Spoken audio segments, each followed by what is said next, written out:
కర్కాటక రాశి.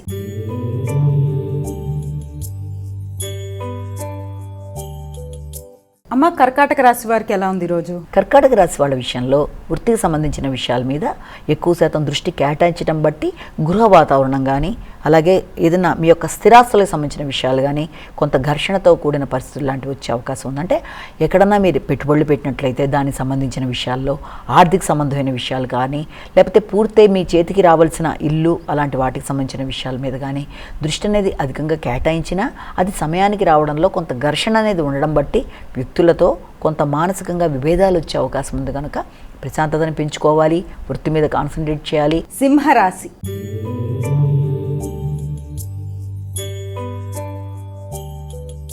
అమ్మ, సింహరాశి వారికి ఎలా ఉంది ఈరోజు? మిత్రుల కోసం, తోబుట్టువుల కోసం, దగ్గర ప్రయాణాల కోసం ఖర్చులు అనేవి అధికంగా పెట్టే అవకాశం అనేది ఒకటి కనబడుతోంది. అలాగే శక్తి, ఉత్సాహం లాంటివి పెరుగుతాయి.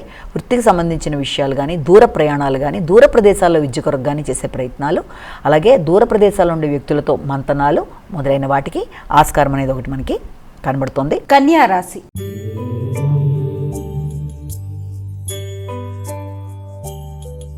అమ్మ, కన్యా రాశి వారికి ఎలా ఉంది ఈరోజు? కన్యా రాశి వాళ్ళకి ముఖ్యంగా మాట్లాడేటప్పుడు ఘర్షణలకి తగినంత దూరంగా ఉండాలి. ముఖ్యంగా మీ యొక్క కుటుంబ సభ్యులతో, మీ యొక్క మిత్రులు కావచ్చు, స్నేహితులు కావచ్చు, అందరికంటే ముఖ్యంగా మీ సోదర వర్గంతో మాట్లాడేటప్పుడు కానీ, లేకపోతే ఏదన్నా మీ ఆస్తికి సంబంధించిన విషయాల్లో, వారసత్వ ఆస్తులకు సంబంధించిన విషయాలు కానీ, అలాగే భూమికి సంబంధించిన విషయాల్లో కానీ ఘర్షణలకి అవకాశం లేకుండా తగిన జాగ్రత్తలతో ముందుకు వెళ్ళి అనుకున్న ఫలితాలు సాధించగలగాలి.